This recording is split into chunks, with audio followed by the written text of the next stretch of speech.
we're really running an experiment here on an entire generation. It's like there's no control group here, right? It's like no ability to rewind. And the class of 2025 will either be remembered as, I don't know, a lost generation, or maybe even 26, because obviously this class will be remembered Yeah. the lost generation or Yeah. the first generation of the AI age.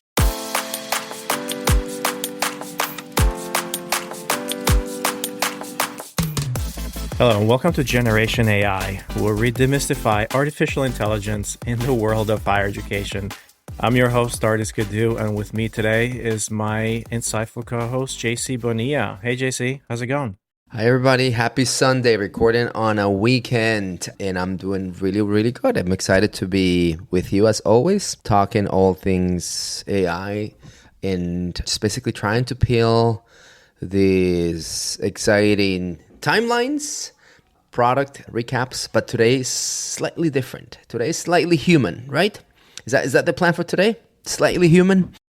That's right. There's today we're going to be focusing specifically on a bunch of reports around the AI's impact on work, the future of work, and current graduates as well. So one thing that I'm really excited about is to kind of unpack this different perspectives that are happening. But in order to do that, I just wanted to kind of do a little bit of a setup, right? Because it's really, really important. Every generation gets a defining technology. Our grandparents, well, maybe your grandparents, JC, got electricity, or great grandparents got electricity. Ourselves and maybe our parents, like, we got the internet. And how about Generation AI? The reason why we started this podcast, they're really getting artificial intelligence. And it's really a transformative force that it's rewriting the rules of work before they even start to play the game. So AI is affecting work and the workplace even before they start to play the game. This spring, there's going to be 4 million Americans that will graduate from college. And we've seen a lot of the graduations happening. And they're being told that they're entering the tightest labor market in decades. That's what we're being told right now. What they haven't been told is that they're also the first graduating class in human history competing directly with AI for entry-level jobs. What a sentence. What a sentence. Think you repeat about that. Can you repeat that again? What a sentence. This new class of graduates are competing. It's the first generation. They're competing, the first graduating class in human history, competing directly with AI for entry-level jobs. And that's what we're going to talk about today in Generation AI. We're going to explore this paradox, right? So we're in this really like this brink and greatest explosion of productivity and abundance in human history. Obviously, we're in that camp. I'm in that camp that AI is going to be this enabler. Yet for millions of what we call, young people that are graduating, the future has never felt more uncertain. And I think about this about my kids all the time. So how do we get here? Like, where are we headed? And then most importantly, how does the entire generation navigate this revolution that's happening at really the speed of silicon, I guess, if you want to talk about that?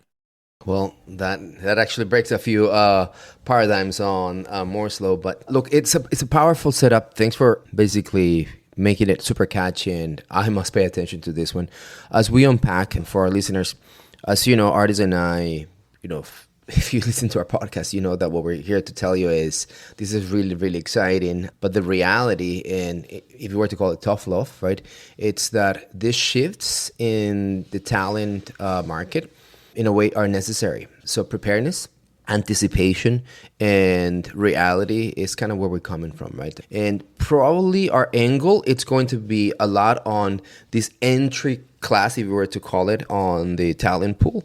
But the push that he brings to the current incumbents and to the current leadership, gigantic, right? So we'll try to also sing that, but or basically articulate the narrative around those things. But this is the first time I think that we have data and real reporting, as opposed to this is what AI is going to be doing against the talent pool. So it's a really, really exciting segment. Exactly. Yeah.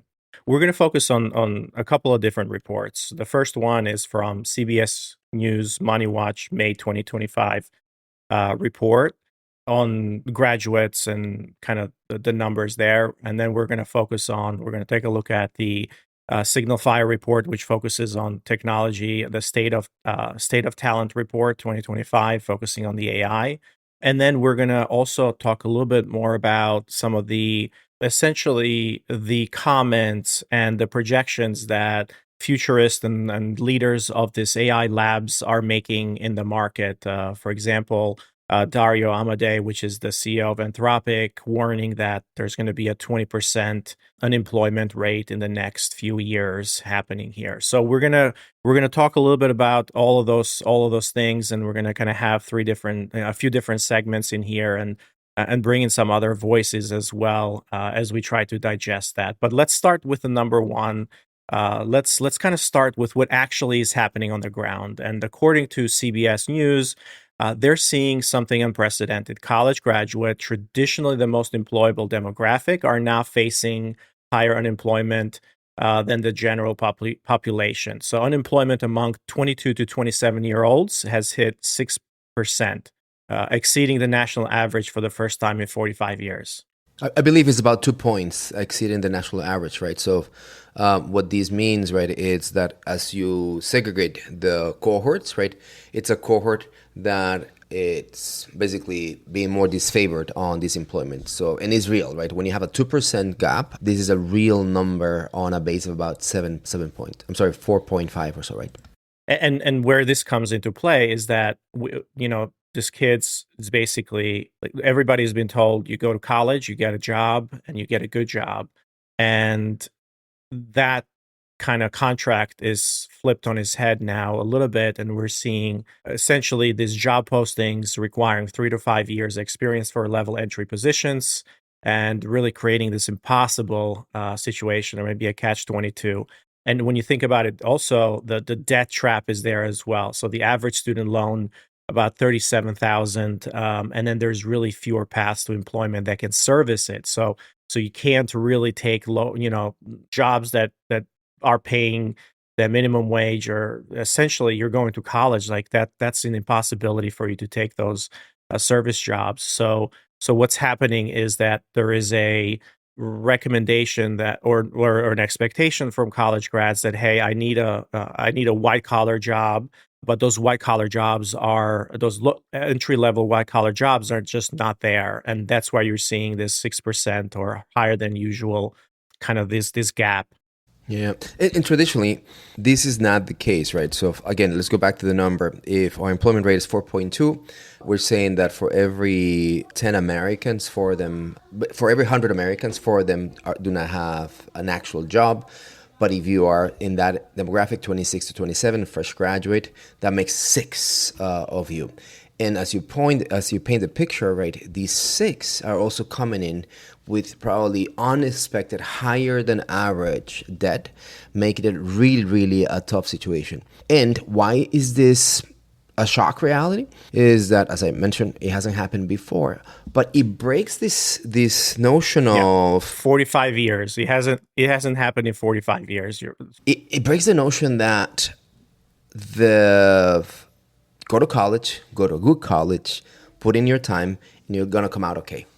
Coming okay without a job and debt, that's definitely not okay. And that's really why it's puzzling data, right? And we can go in multiple directions on what does this mean and the setbacks that he sends. But the first signal is, oh my gosh, it puts gigantic pressure on how colleges and degrees and the value that it brings on marketable social mobility aspects, right?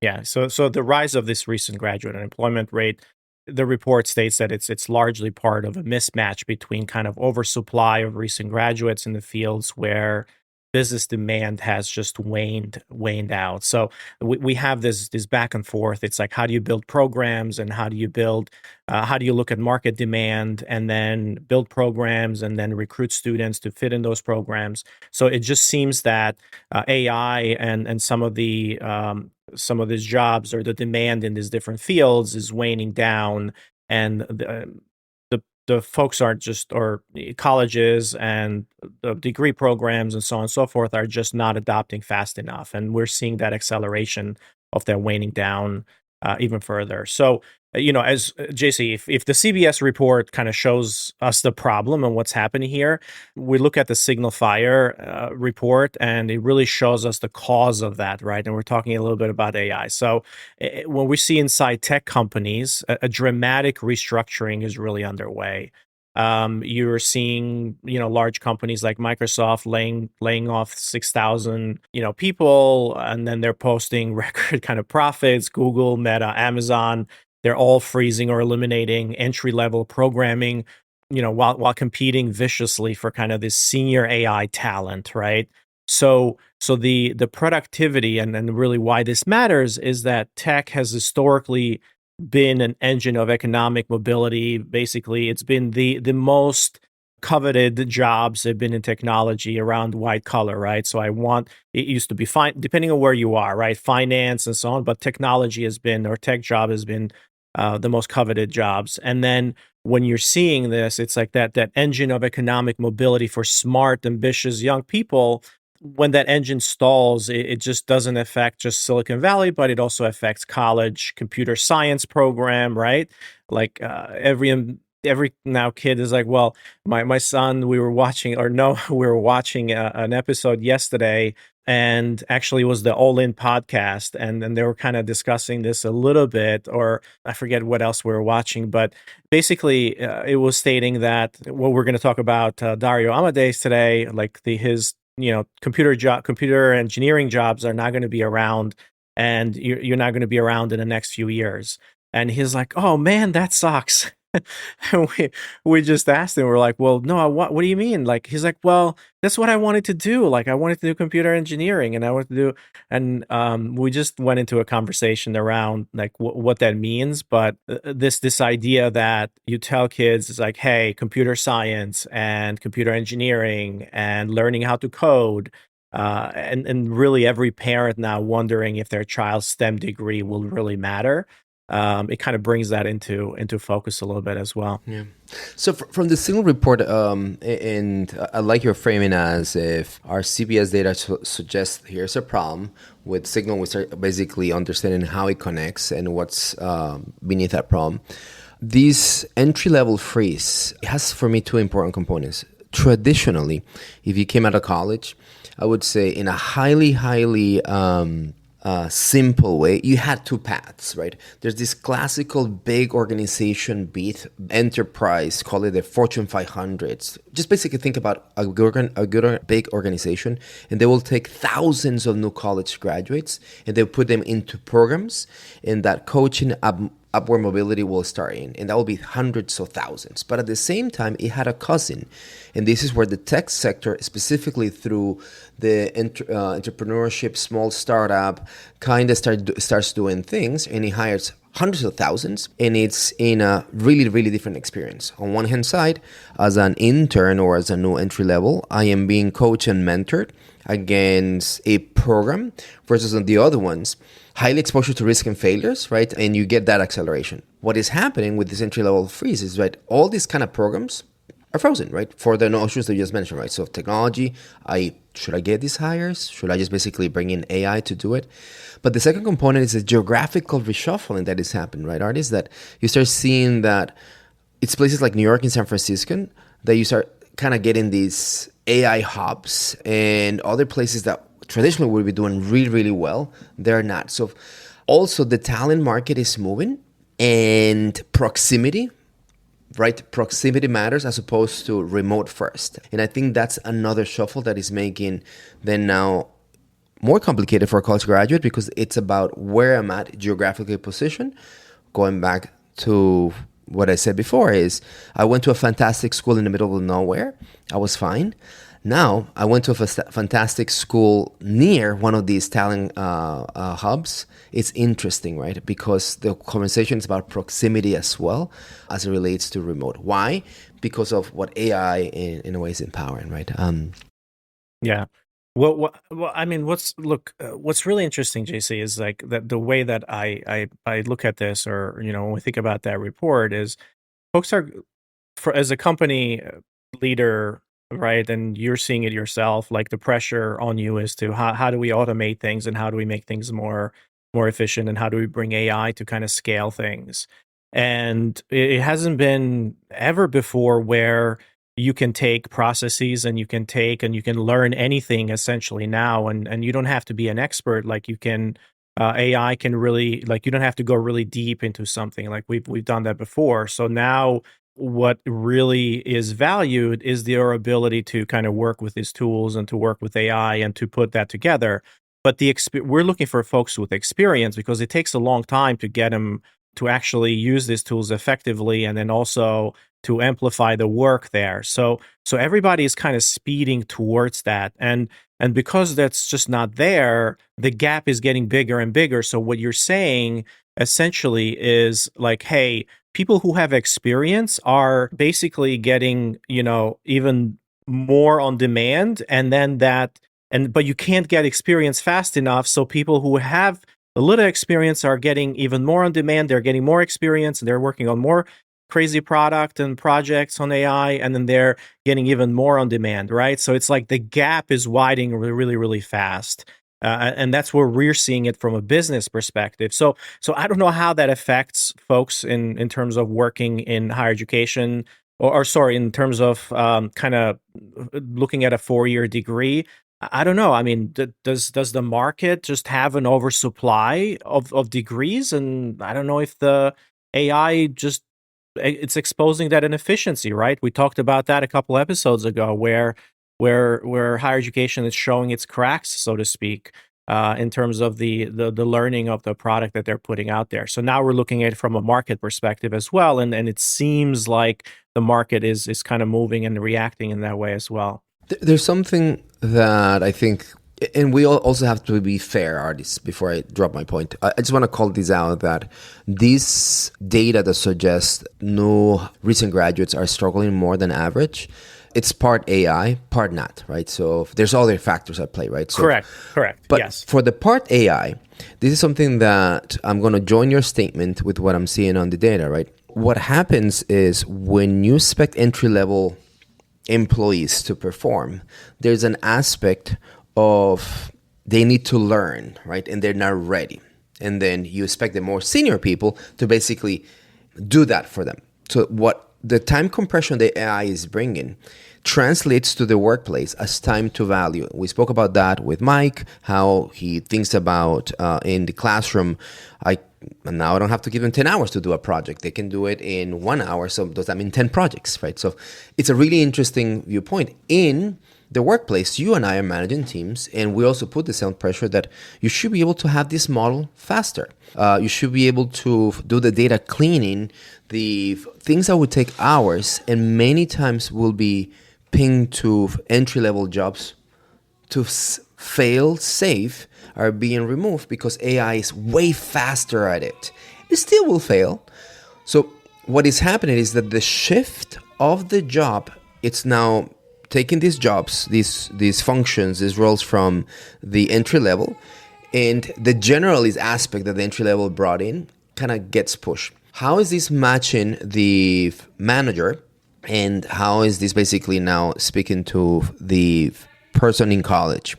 The generalist will emerge. You need to be super fast, but there's something about being a technologist of how do I do data cleaning, and my program hasn't taught me that. I didn't go to school to do like data munging, but today it's so easy to have these type of tools, this type of mindset, and knowing that it's about the speed and the time to value so that managers and leaders can do it. That's how I start thinking about it, right? And it's a different viewpoint, right? Yeah, I agree. I agree with that, and we'll talk a little bit more about that. So but let's, if you're thinking about this, JC, and if you're zooming really out on this, and Dario, he's Anthropic CEO. Like if we're zooming really out to the big picture, and Dario Amodei, he's the CEO of Anthropic, makers of Claude, isn't just predicting disruption. He's also predicting kind of this doom and gloom devastation, so to speak, a 20% unemployment, which would rival the Great Depression, right? Because he's saying these AIs are going to accelerate so fast that the jobs and kind of the work that they're doing are going to be that. Now, why this matters is that CEOs of leading AI companies, if they're warning about this impact on AI jobs, should we really listen? There's obviously some agenda there as well. I don't truly believe that that's going to be the case, but it's something that's really interesting, and it was in the news and it was reported quite a bit, and a lot of folks have been reacting to kind of his predictions. We've talked about that before, where hey, 80% of the code is going to be written by AI. We're certainly seeing that trajectory, right? We're kind of going in that, but to have this kind of, if you think about the counterfactual to that, to have 20% unemployment, AI would need to drive 10% annual GDP growth, which is kind of crazy, right? And so I don't know. It's like job displacement with job loss is really interesting. So when we think about it, like technology typically creates more jobs than it destroys. It just creates different ones, and we've talked about that before on how 80% of the jobs that existed in 60 years ago, they just don't exist anymore, right? They're just different jobs today, like white collar jobs and computer jobs and so on and so forth. So the technology has transformed them. What might be different here is kind of the speed and the acceleration for that, and that's the part where we really haven't really seen that before. But I'm not sure. What are your thoughts?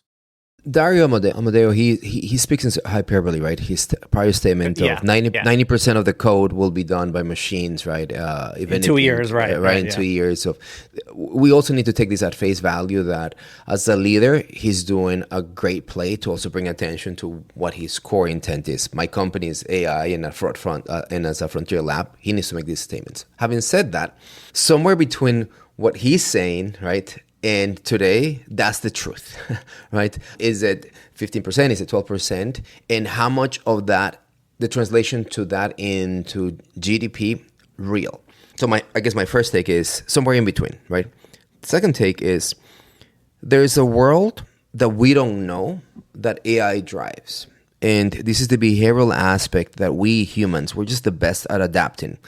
Think about the 2000s, and we start looking at the era of internet and disruptions it's going to bring, and think about new media and consumption. How am I going to be spending and shifting? I don't know, think about it. Back in the day, it was like an hour to 2 hours of how I read my newspaper to the print version, right? And then all these media outlets starting to come. This is 20 years ago. Fast forward to today, 2025. I spent 6 minutes reading news, and I'm actually getting that being fed by an algo. The behavior that has changed and how the attention has moved and the emergence of new financial models and things of a sort, how behavior and technology come together and something of news consumption now changes. That's literally what has happened with social media networks and internet and whatnot. So what am I saying? It's just going to be not a transfer of GDP. It's just probably new GDP, new services that we just haven't thought about. So what happens to the drivers that are no longer doing drivers in driving of cars because you have autonomous drivings? Do they just stop working? Probably not. They go to somewhere else, and then maybe that skill transfers, right?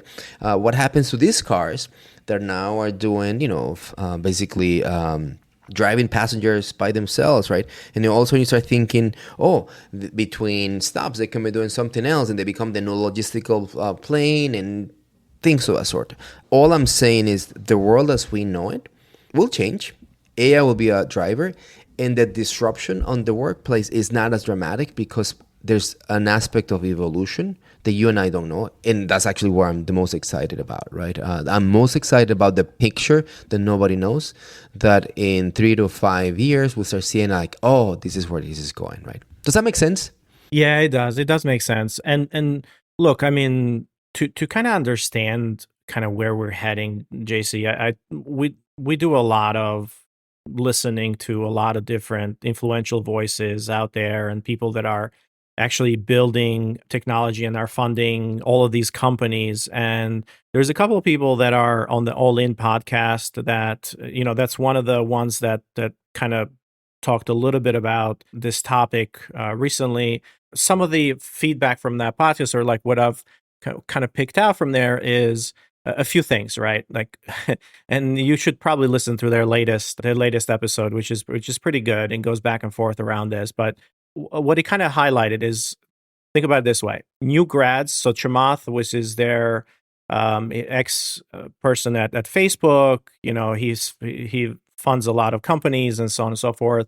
New grads were the autocomplete of the past, right? If you think about it as AI as a really, really great autocomplete. That's a great analogy. Right? It's great, right? So it's saying, so right now AI simply does that better. So we don't need, I need you to new come and grads. clean up. I need you to come and Right. clean up after me. Like, yeah, it makes a lot of sense. Great analogy. Like, you don't need to do the report or clean up and all that stuff. Young plus AI native equals hireable. That was really interesting, where he's seeing that folks who are starting new and they're AI native, they're much easier to kind of accelerate their work, and they're much more hireable because they're using the tools, they're accelerating, they're producing more there. Whereas, technologists are people who are old. I mean, in the sense old, right? But just resistant, right? Old and resistant. So I don't want to be old in the sense that's like we've been around in the workplace for a while, experienced. Yeah. They're usually resistant, right? Resistant to change because like, hey, this is how I've done it, equals obsolete. So that's really interesting, right? This dichotomy of that. And then he's saying that the solution, what Chamath's saying is the solution, like start companies or join startups or get left behind, which is interesting. It's like really like thinking new. Those people who are younger AI natives, like you can't work for the bigger companies. You have to work for starting your own companies, join startups, or really get left behind because the bigger companies are not going to innovate, or they're not going to accelerate your or they're not even going to hire this level entry jobs, right? They're not going to hire because you don't have the 3 years to 5 year experience. But you can have the same narrative, and as opposed to say young and AI native, as opposed to the human, to the company, that makes you a startup. Yeah. Experienced and resistant, that makes you a big company. And then you start seeing that dichotomy of how, the activity and the action is going to be on these young companies, and that's why the match is so interesting. Very, very cool. I like this. Exactly. And so Jason Friedberg was like one of the other people in there. Like I like him because he has like a really good counter. Very focuses on science. Like he's the science guy. And really he puts it into perspective. He's like is taking a big macro view of it. It's like every revolution creates more than it destroys. That was my point before. Yeah. Right, exactly. So deflationary effects, so everything gets cheaper. So AI basically makes everything cheaper, and it deflates everything, which we're now looking at that from that perspective. And of course, it goes into things like the capital and like where the money goes into higher ROI opportunities. And that's kind of the part that they talk about money and they talk about, but that's not really interesting to our perspective in here. The one other perspective that's really interesting, that might be a little bit more interesting, is the effect of why Dario would probably say something like that. It's to kind of, raise more money, or to essentially, bring into focus his larger enterprise to essentially raise more money. Of course. Yeah. And say, yeah. So that's the part that we're got to take with a grain of salt. But let's move on, right? So let's move on because this show is all about like we're starting to get into some politics here, and like back and forth around like the motivation for people to get money, regulation, get favors, and so on and so forth. But let's go back to higher ed and education. The value of education, right? This really puts the eternal conversation of, do I teach, do I educate for placement? Do I teach and educate for the experience of critical thinking and the journey, right? So the journey destination. And I think, Ardis, the way I would kick this off is, we read that book, we've been in that conversation for years, right? Now, universities, I would say, are in two camps, right? They're producing graduates. They're not longer thinking about, research placement and faculty, and, that path is now, it's like probably 2-3%. And there's been an interesting evolution in the past 5 years of education plus boot camps and training. That has been moved, right? The point that I find interesting, as you start thinking about key points that you're probably going to bring curriculum development and inflation, is the cost of education gets amplified significantly, right? So let's go through your points, but where really my head is going is, if I want to pursue something that is not marketable, is not placing, right? Would I pay $150,000 for that? Right, because that's where I'm at, right? Yeah. The premium on the experience of education, which is super fun, it's incredible, is $150,000, right? $100,000, right? At the low end, we're looking at $60,000 a year.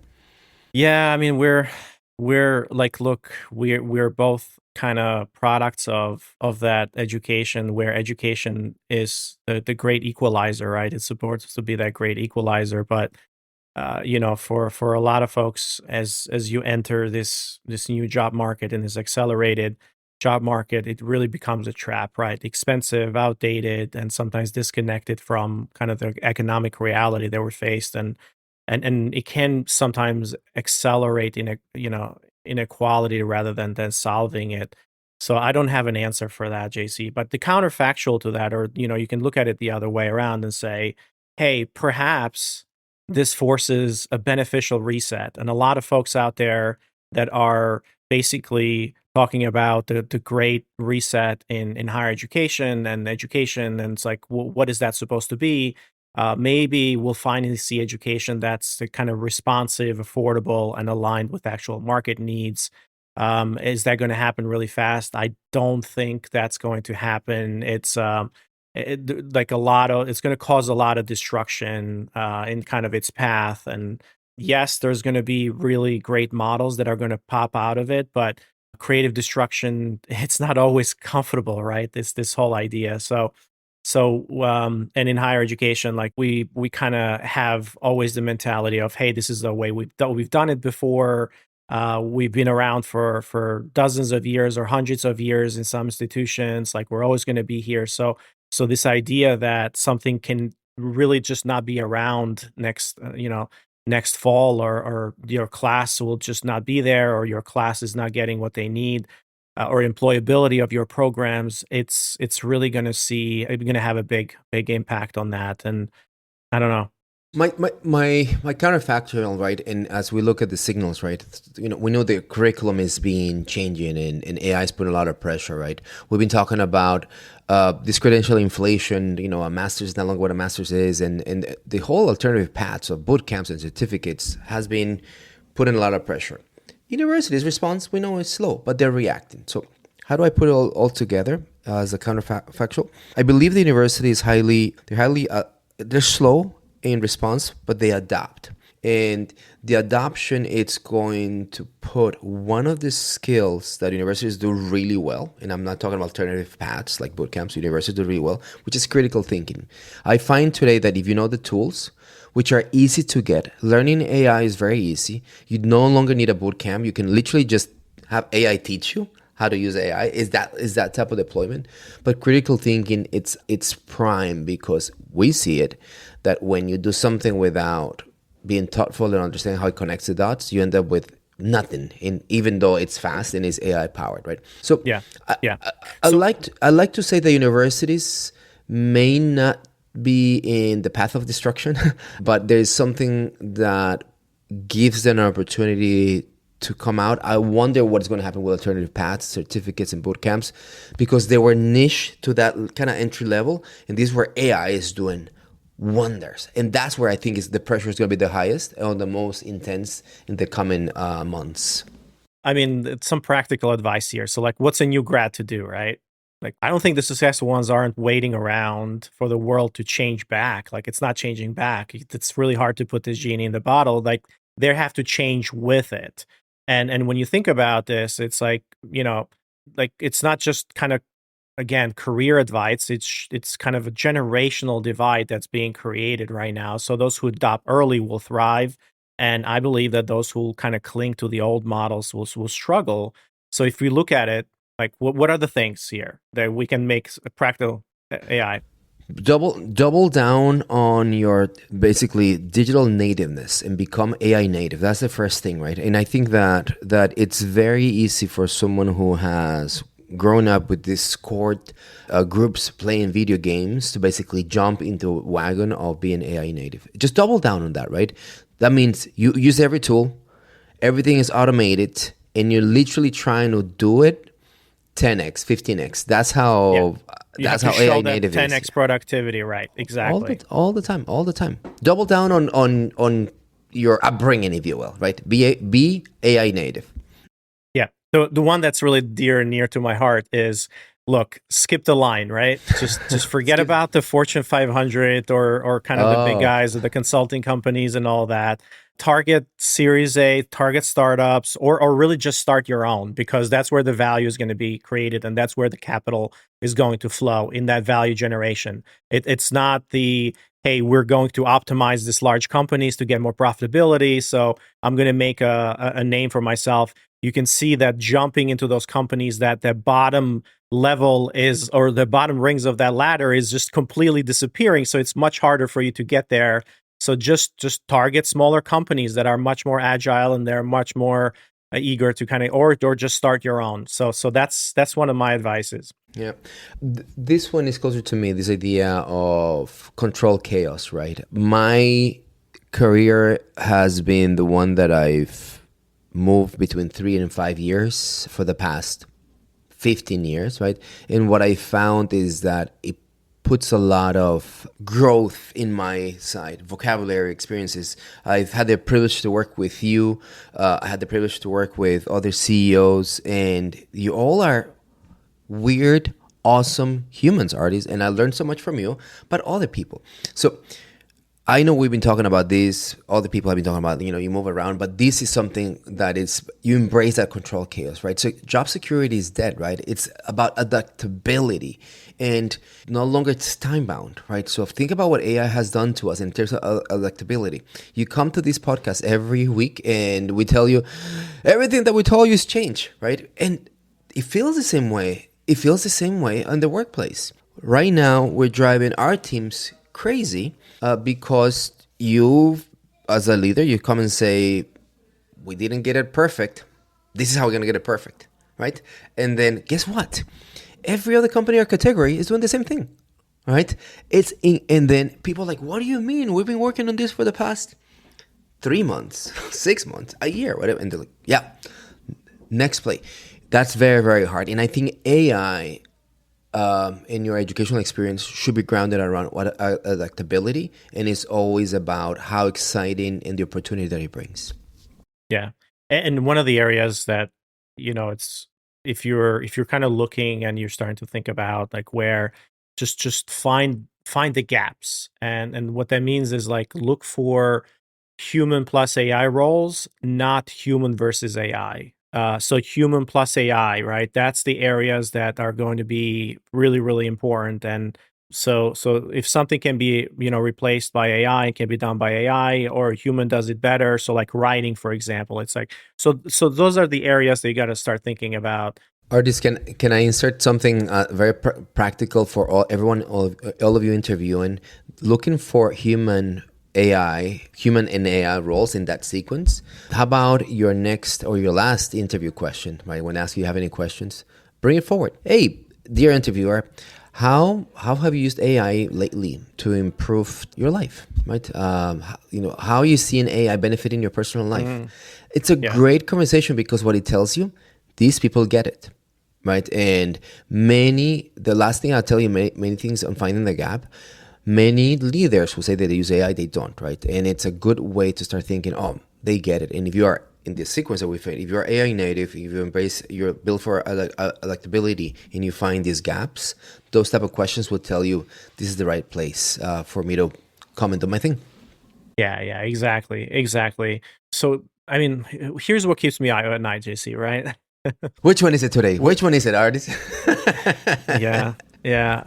I mean, we're really running an experiment here on an entire generation. It's like there's no control group here, right? It's like no ability to rewind.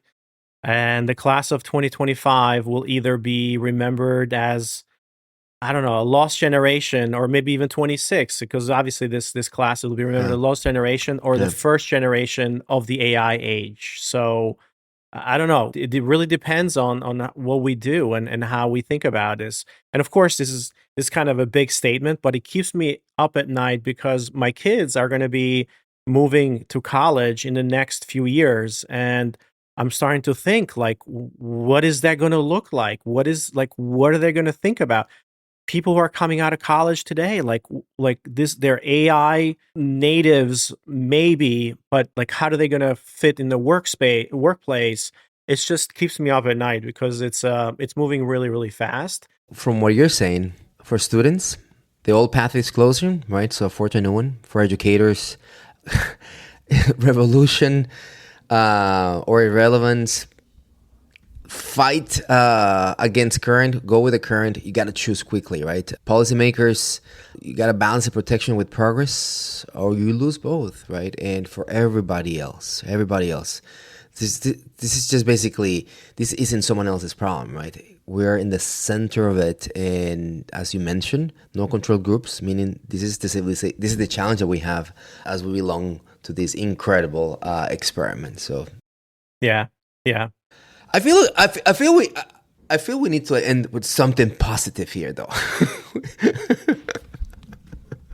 The positive thing is that, there's like the stuff that we're talking about, maybe we have a little bit more time. But if you're listening to this as a student, a parent, an educator, or just anyone who cares about kind of the future, you can't be passive observer.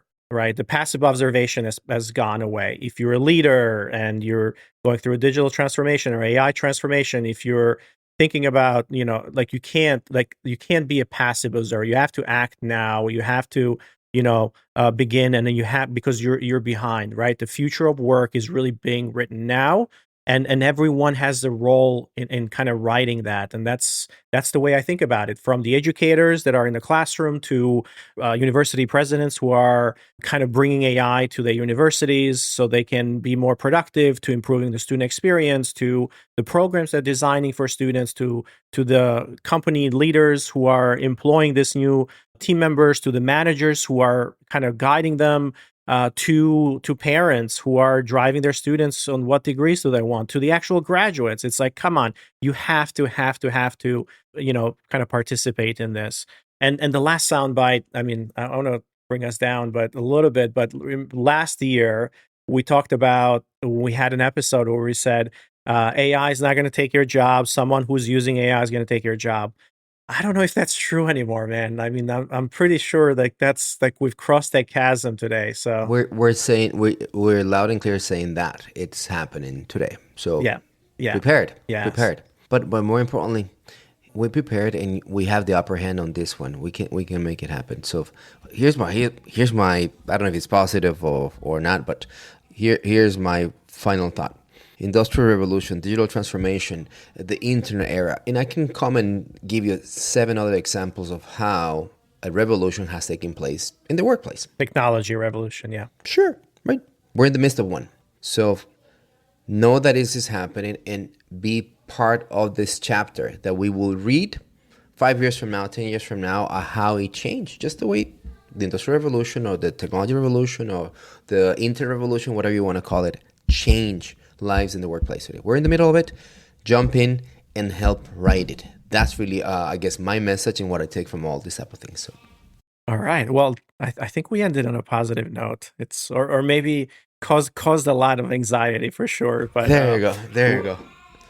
This is interesting. Like, it's always anxious. Like, everybody's very excited. They're graduating. Lots of graduations this past couple of weeks that we've seen. And now we have to figure out what's there for that future, and hopefully, we can provide a little bit of a context here as we see it from Generation AI.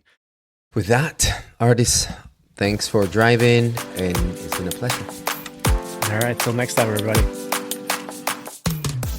Generation AI is part of the Enrollify podcast network. If you like this podcast, chances are you're going to like other Enrollify shows too.